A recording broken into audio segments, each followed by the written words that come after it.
आज हम एमजीएन समाचार की तरफ से बीजेपी के ऑफिस पे आए हुए हैं और मनीषा भंसाली मैम से हम बात करते हैं और कुछ मुद्दों से इनसे बात करते हैं। बीच में सुनने में आ रहा है कि राष्ट्रवादी कांग्रेस पार्टी के अध्यक्ष के ऊपर कुछ केसेस 376 के दाखिल हुए, तो इसके बारे में आपका क्या कहना है? यह बहुत ही दुखद घटना है। मैं कहना चाहती हूँ कि जहाँ हम भारतीय नौजवान को, इस पीढ़ी को देश का भविष्य समझते हैं और अगर यह पीढ़ी नारी का सम्मान नहीं करती है, बेटियों का सम्मान नहीं करती है, तो इससे बढ़कर दुर्दैवी बात और कोई नहीं हो सकती है। हमने देखा है कि जिनके हाथों में सरकार है, पिछले 1 साल में जहाँ पर मोदी सरकार नारी के सम्मान में हर नई योजना ला रहा है, वहीं हमारी राज्य सरकार बेटियों के लिए, नारियों के लिए, उनके सम्मान के लिए, उनकी सुरक्षा के लिए कोई भी व्यवस्थित उपाय नहीं निकाल रहे हैं।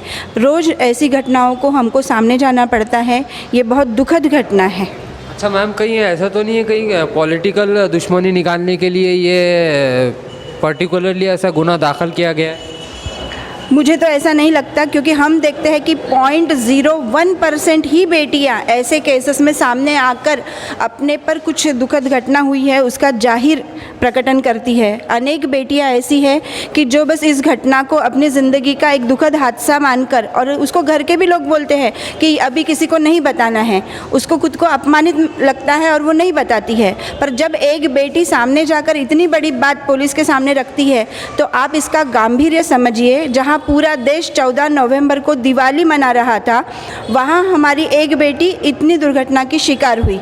मुझे यह मन से इस चीज़ के लिए मैं आहत हूँ और इस सरकार का सच में मन से मैं निषेध करती हूँ। अगर सरकार का, प्रदेश का अध्यक्ष इस तरह का बर्ताव कर सकता है, तो हम बाकी के सरकार के लोगों से किस तरह की उम्मीदें करेंगे कि वो नारी के सम्मान और उनके संरक्षण के लिए कोई कदम उठाएंगे? यह प्रश्न चिन्ह हम सभी महिलाओं के मन में निर्माण हुआ है। एक शिक्षित महिला के साथ ऐसा हो सकता है, तो हमारा भारत देश और महाराष्ट्र तो 70 से 80% ग्रामीण क्षेत्र से व्याप्त है। वहाँ की बेटियों का कौन हवाला होगा? मैम, आपका पद क्या है? मैं सौभाग्यवती मनीषा संजय भंसाली, मैं भारतीय जनता पार्टी की शहर की उपाध्यक्ष हूँ। और मैम, आप अभी नए साल की ख़ास तौर पे औरंगाबाद वासियों को क्या संदेश देना चाहिए? हम देखते हैं कि औरंगाबाद हमारा स्मार्ट सिटी में है, हेरिटेज सिटी में है, और आने वाली स्मार्ट सिटी में अनेक अच्छी योजनाओं से व्याप्त बहुत ही सुंदर हमारा औरंगाबाद है। और ग्लोबल, जैसे यूनिवर्सल लेवल पर औरंगाबाद को अजंता एलोरा केव्स के लिए जाना जाता है। यहाँ पर पर्यटक भी उतने ही बड़ी संख्या में आते हैं। भारत की संस्कृति तो हमको गुड़ी पाड़वे के दिन नया साल मनाना, दिवाली के दूसरे दिन पाड़वे को नया साल मनाना, यह हमारी परंपरा है, यह हमारी संस्कृति है।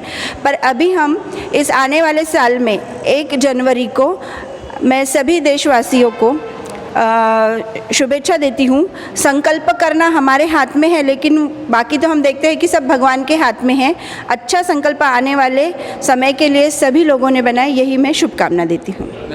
अभी 2020 जा रहा है और 2021 आ रहा है, अच्छा। तो इसके बारे में आप तमाम इंडियंस को क्या संदेश देना चाहते हैं? 2020 तो ऐतिहासिक वर्ष रहा। हम सभी जानते हैं कि 2020 की शुरुआत से ही कोरोना जैसी विश्व महामारी ने पूरे संसार को अपनी इसमें जकड़ लिया था और पूरे वर्ष भर हमने सिर्फ सतर्कता बरती है। कुछ अच्छाइयाँ भी है और कुछ नुकसान भी बहुत बड़े हुए हैं। कुछ बहुत अपने लोग हमको छोड़कर चले गए हैं, उन लोगों की याद ज़िंदगी भर रहेंगी। और इस नुकसान के साथ छोटे मोटे व्यापारियों का भी बहुत नुकसान हुआ है। हम देखेंगे कि देश की अर्थव्यवस्था भी गड़बड़ा गई है, क्योंकि कोरोना की वजह से हम बाहर नहीं निकल पाए, हमारा व्यवसाय बहुत अच्छे से नहीं कर पाए।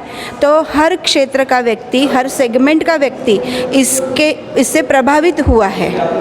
और 2021 के लिए मैं आने वाला,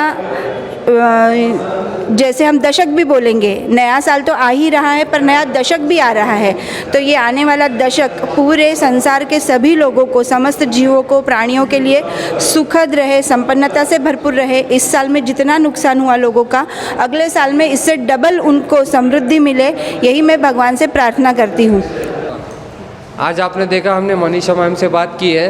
बस आज के लिए इतना ही। आप देखते रहिए एमजीएन समाचार खान राफे मोहम्मद के साथ।